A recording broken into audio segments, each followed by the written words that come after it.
Dia penasehat dari kerajaan Mojopahit untuk Brawijaya yang kalau nggak salah ketiga atau kedua itu.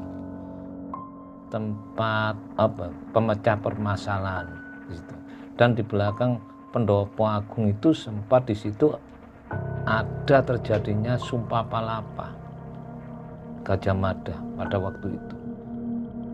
Itu akhirnya kepala itu terbawa ke Mojopahit dan Damarwulan dihidupkan kembali. Damarwulan mengejar sampai di situ kepala itu sebagai bukti, dan tertanamnya kepala dari Minak Jinggo itu di depan pagar Sumpah Palapa itu tadi. Awas bejane awak mami tan tulus pangestu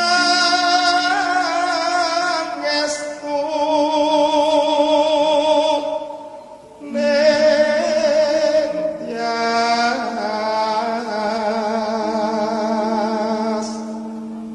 dasar gembek mong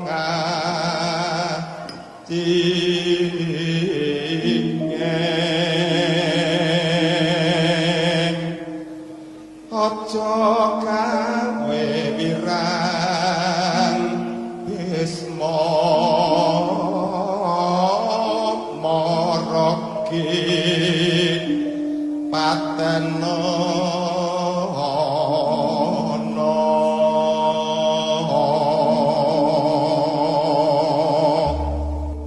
Assalamualaikum warahmatullahi wabarakatuh. Ketemu lagi dengan saya, Matt, di Jangan Sendirian.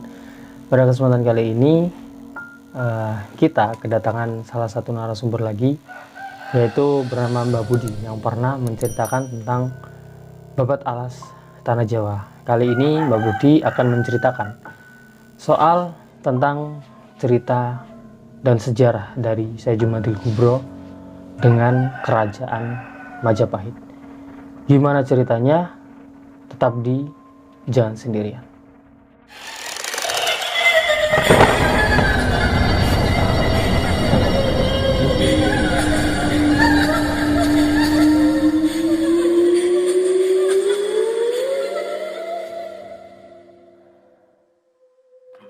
Assalamualaikum warahmatullahi wabarakatuh. Halo Mas Budi, kita ketemu lagi di konten Yang Sendirian.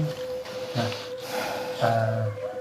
seperti judul atau seperti pembukaan saya yang tadi soal pembahasan sejarah tentang Syekh Jumadil Kubro yang ada di Indonesia ini atau Nusantara ini lebih tepatnya. Ini aku pengen mengulik sih sejarah tentang beliau Syekh Jumadil Kubro ini. Dan juga ada beberapa pertanyaan mungkin yang akan saya sampaikan ke Mas Budi ini. Barangkali Mas Budi bisa menjelaskan atau menceritakan tentang sejarahnya dari Syekh Jumadil Kubro. Aku pengen tanya sih, Syekh Jumadil Kubro itu, beliau itu siapa sih? Lebih tepatnya. Assalamualaikum warahmatullahi wabarakatuh. Sejarahnya dari Syekh Jumadil Kubro itu dari kerajaan Cina. Kerajaan Cina, dia seorang ulama yang dapat dipercaya dari kerajaan Cina. Dan kerajaan Cina itu juga Mensewu. Itu juga jajahan dari Mojopahit. Bahwasanya Syekh Jumadil Kubro itu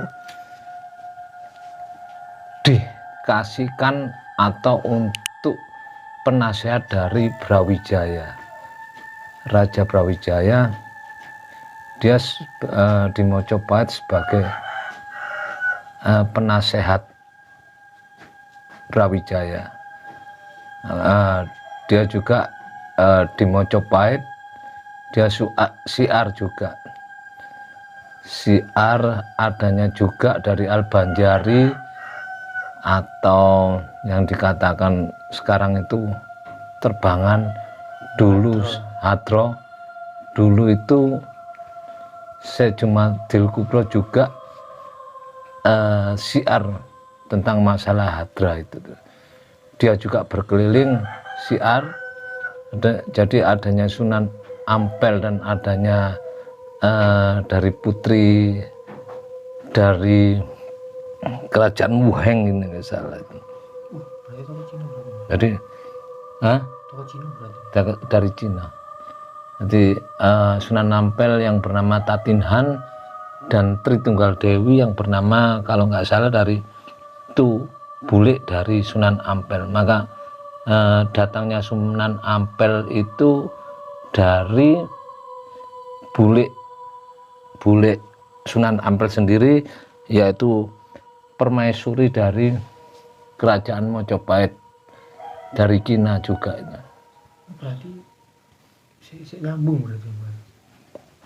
Adanya Sunan Ampel ke sini dari panggilan dari bibiknya dan atas pendapat dari Syekh Jumadil Kubro bahwasanya orang yang dapat dipercaya untuk terutama untuk mendamaikan akhlak dari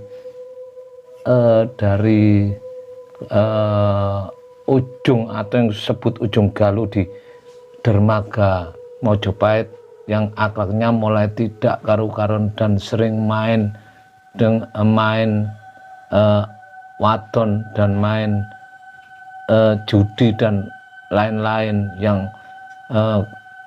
bersenambungan dengan kriminal, maka keduanya bersepakat memanggil Sunan Ampel atau yang bernama Tatinhan atas kehendaknya nasihat dari Syekh Jumadil Kubro.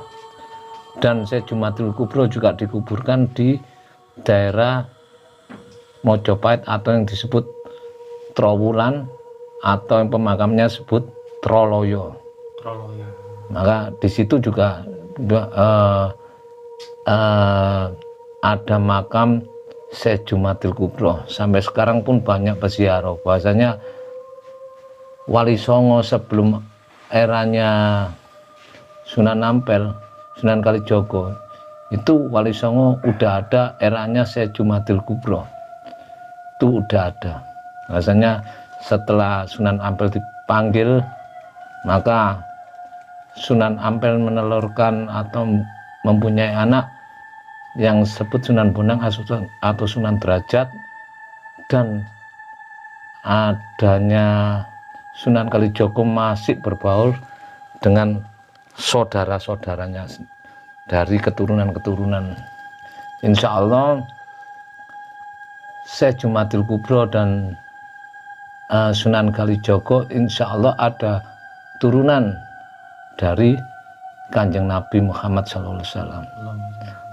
Tadi bahwasanya dia meninggal di Trowulan, dikuburkan di Trowulan, dan bulik dari atau permaisuri Brawijaya sendiri yang disebut Tritunggal Dewi itu ada di situ. Dan dulu sebutan dari Syekh Jumadil Kubro itu dia dipanggil dengan sebutan kalau nggak salah saya sampai lupa itu ada juga ada di kitab Serat Jawi, Serat Babat Tanah Jawi, itu sebutannya Sekar Putih. Syekh Jumadil Kubro itu. Sekar Putih itu apa sebenarnya? Apa? Sebutan bahwasanya nama dari Jawa itu seperti Sunan Ampel itu yang bernama Tatinhan itu karena dia juga adanya Sunan Ampel itu adanya bahwasanya dia dikasih tanah atau bangunan yang dari Mojopahit diampili, maka sebutan itu orang-orang menyebut dulu itu Sunan Ampil. Aslinya Ampili itu tadi. Rasanya sebelum ke Sunan ke daerah Ampili, daerah Sasak tadi itu sebenarnya dia ada di sebelumnya di daerah Banyurip, Surabaya Banyurip itu ada Masjid Rahmat, pertama kali dia mendirikan masjid di daerah situ. Oh, daerah Kembang Kuning. Mm-mm. Kan di situ juga ada makam itu. Ada makam itu masih mertuanya dari Sunan Ampel. Rasanya Sunan Ampel mempunyai istri itu dari Jawa, dari Surabaya. Cikal bakalnya ada perjalanan sampai ke daerah Banyurip, Surabaya. Dia mendirikan sebuah masjid bersama rakyat di situ. Terus kapan sih beliau itu Syekh Jumadil Kubro ini datang ke Nusantara? Perkiraan itu sudah mencapai, kalau nggak salah itu 1400-an. Tahun 1400. 1400-an, dan zaman para Wali Songo itu terutama Sunan Ampel juga 1400-an. Datangnya itu. Adanya Sunan Ampel semua itu 1400. Sebenarnya zaman segitu mulai Portugis, mulai Eropa mulai bergelia untuk penjajahan mengeruk dari hasil bumi, terutama incarannya dari Eropa banyak Pulau Jawa, karena Pulau Jawa sangat subur sekali dan hasil dari buminya sangat banyak sekali. Jadi sebelum Sunan Ampel datang, Syekh Jumadil Kubro udah datang dahulu. Insya Allah bersamaan dengan, kalau nggak salah bersamaan juga nggak terlalu lama dengan Syekh Maulana Malik Ibrahim.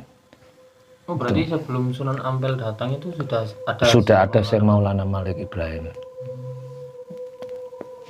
Jadi riwayatnya Syekh Jumadil Kubro itu tadi. Oke. Terus berarti Syekh Jumadil Kubro ini ada sangkut pautnya ya berarti sama kerajaan Majapahit itu. Dia penasehat dari kerajaan Majapahit untuk Brawijaya yang kalau nggak salah ketiga atau kedua itu. Berarti udah lama. Udah lama. Jadi adanya Majapahit itu sampai Brawijaya kelima. Di Syekh Jumadil Kubro ini dari Raja Brawijaya kedua kalau nggak ketiga itu. Saya agak lupa dengan cerita babat Tanah Jawa itu. Ada di kitab itu juga. Terus beliau ini juga mengalami tragedi apa aja, Pak? Perang atau? Seorang penasehat kerajaan. Terus selama peperangan dia tidak pernah ikut, hanya memberikan solusi atau pendapat kepada rajanya. Rasanya dia juga lebih banyak siarnya dia berkeliling bersama dengan ada salah satu sahabatnya itu, kalau nggak salah itu jam segitu saya agak lupa itu. Sebenarnya dia banyak siarnya, terus terutama siar dari Islam, agama Islam. Jadi dia juga seorang dikatakan kalau Hindu mungkin kalau Buddha mungkin seorang biksu itu tadi. Syekh Jumadil Kubro pemerannya. Terus kenapa makam beliau berada di area Majapahit atau berada di lingkup Majapahit? Karena dia sudah tua, dia mengabdikan diri situ dan sudah tua, dan matinya juga di daerah situ, daerah Mojopahit juga. Jadi matinya dia bukan mati terbunuh, atau dia mati tua. Oh, karena sakit. Udah sepuh. Langsung dimakamkan di daerah situ. Saya cuma. Oh iya, Mbak, aku pengen juga ngobrol ini di luar pertanyaan gue ya. Luar pertanyaan gue. Terus kan di situ juga ada pendopo agung. Nah, dulunya pendopo agung itu apa, Mbak? Dulu pendopo agung itu hanya Bailirung. Bailirung itu seperti tempat pemecah permasalahan di situ. Dan di belakang Pendopo Agung itu sempat di situ ada terjadinya Sumpah Palapa Gajah Mada pada waktu itu. Jadi setelah dia mencari jalan ibaratnya musyawarah, dia ada suatu tekanan, jadi dia juga bersumpah. Itulah yang dikatakan sumpahnya Sumpah Palopo, itu ada di belakang dari Pendopo Agung. Sebenarnya Pendopo Agung tempat hanya Balairung, tempat pertemuan, ibaratnya itu tempat rapat itu tadi. Seperti orang-orang Jawa dulu itu tempat-tempat musyawarah, tempat itu ada di pendopo itu sebutan dari Pendopo Agung. Hanya tempat, sebenarnya Mojopahit itu bukan kerajaan atau benteng, bukan, tapi tempat untuk peristirahatan, tempat untuk raja sendiri. Jadi nggak ada benteng.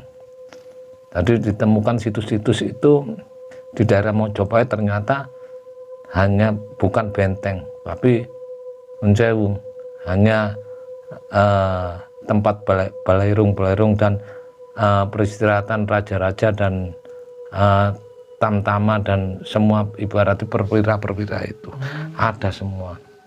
Dan itu pun saya pernah nelisik di situs-situs itu, bahasanya tidak ada sama sekali untuk benteng, hanya Balairung dan pendopo-pendopo. Khusus untuk rapat, khusus untuk raja, ada sendiri-sendiri, bukan benteng kerajaan, bukan. Terus itu waktu kita pernah ke sana, itu kan kalau masuk ke dalam itu kan ada kayak pohon atau kayu itu yang ditancapkan, terus ada rumahnya itu Mbak, pagar itu kan. Waktu kita ke sana itu teman-teman juga ngerasa kalau baunya itu amis anyir kayak gitu. Pada waktu mau masuk ke pendopo, ke belakang pendopo itu Sumpah Palopo, di situ ada pagar dan di situ ada makam. Itu makam cerita dari kepala dari pertempuran Damarwulan dan Minak Jinggo. Pada waktu kepala Minak Jinggo dibawa, akhirnya terjadinya Damarwulan yang dibunuh oleh dua saudaranya. Itu akhirnya kepala itu terbawa ke Mojopahit dan Damarwulan dihidupkan kembali. Damarwulan mengejar sampai di situ kepala itu sebagai bukti, dan tertanamnya kepala dari Minak Jinggo itu di depan pagar Sumpah Palapa itu tadi. Maka apabila orang-orang lewat, orang yang belum pernah lewat situ, yang baru pertama kali, mungkin ada berbau amis-amis seperti darah. Itu tadi. Di sebelah kanan itu pintu masuknya pendopo Sumpah Palopo itu tadi. Berarti itu sejarah dari Pendopo Sumpah Palapa itu. Sumpah Palapa dan juga beberapa tempat-tempat yang menurut kita aneh lah kalau orang awam masuk situ, ya kan.